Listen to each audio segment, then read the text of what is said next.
Well, my light broke and I didn't have time to get a replacement or a haircut, so if this setup looks a little different, that's why. In this video, I'll cover the revenue generated from our 3 YouTube channels in 2021. So I know about this time of year, a lot of YouTubers are making these videos recapping their revenue, and I wasn't sure if I should make one of these videos or not since it may get a little old. So I asked on Twitter and well, the results were about split. I then asked on Instagram and well, it was overwhelmingly in favor of a video recap, so here it is.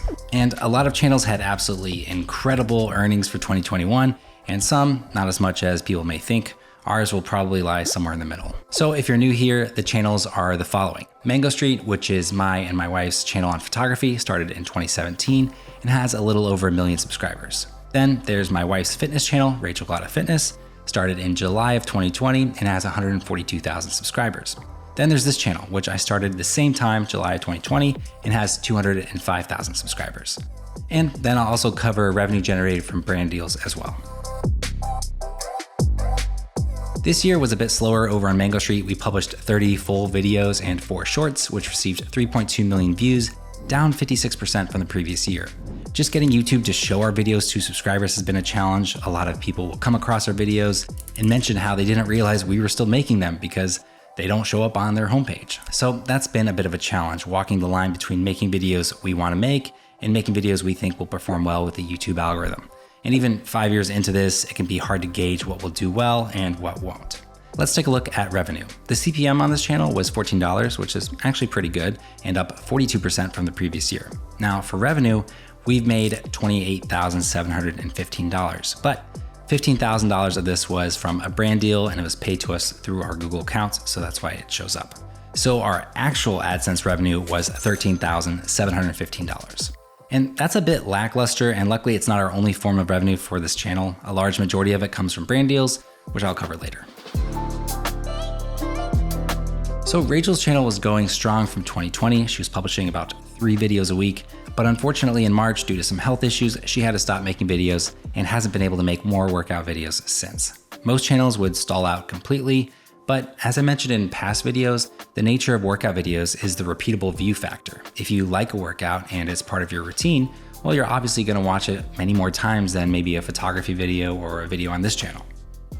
And she's put together monthly workout challenges based off videos she's made, so this keeps her audience more engaged and motivated and keeps views coming in for her channel. So despite the setbacks, her channel still grew nicely this past year.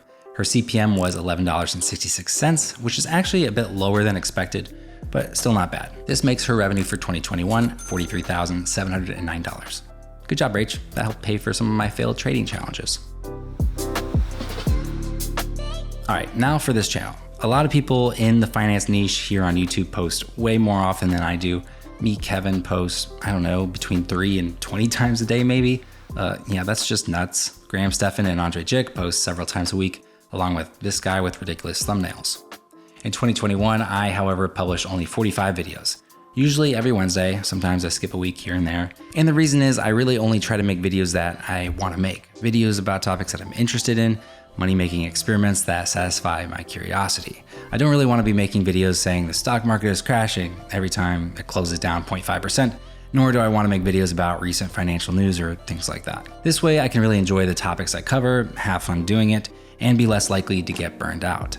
Plus, I've got another channel to make videos for and I day trade most days, so that's just about as much as I can handle.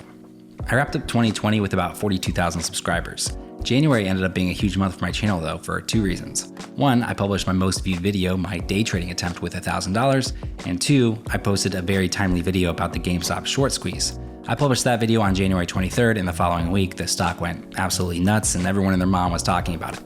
Needless to say, these 2 videos brought in a lot of views and new subscribers, and by February 13th, I hit 100,000 subscribers. And then just before this Christmas, I hit 200,000 subscribers.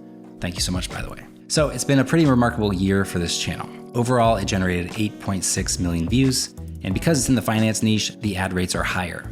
My CPM was $30.65, which is really incredible, especially compared to our other 2 channels. And my RPM, which is essentially my cut after YouTube gets its paws on the ad money, was $13.71. So altogether, these views generated $116,722. Pretty crazy. Looking at a monthly breakdown, January and February were my biggest months, with January hitting $15,000, which just about blew my mind. February dropped to $13,000, then $11,000 in March. I had a spike in May, and November and December it started to ramp back up again. As far as what topics get the most views on my channel, trading by far is the most popular, covering 8 of the top 12 most viewed videos, then videos on passive income, NFTs, and some money-making experiments. So altogether, across the 3 channels, we earned $174,146 in AdSense. So as I mentioned earlier, brand deals are a big part of Mango Street's business model, as long as it's a brand, service, or product that we believe in, something we think our audience will like and benefit knowing more about, and we do it in our own style and try to make it as entertaining as possible. You're so beautiful, inside and out, just like Squarespace's designer templates. Apuesto a que conseguimos todo esto por una baja cuota mensual, ¿no? Claro que sí. If a brand wants us to do something too far out of our style or oversell something, we have no problem turning down those offers. Click the link in the description to get started. So in 2021, we worked with Squarespace, Skillshare, DJI, Canon, Vivo, and several others. I try to limit brand deals on this channel, so I've only done 2 sponsored segments for Masterworks. So between all the brand deals, we earned $201,861. That brings our total revenue from brand deals and AdSense to $376,007. That is just our top line revenue, of course. We have operating expenses, gear, insurance, taxes, paying for a video editor to make me look less like a dummy.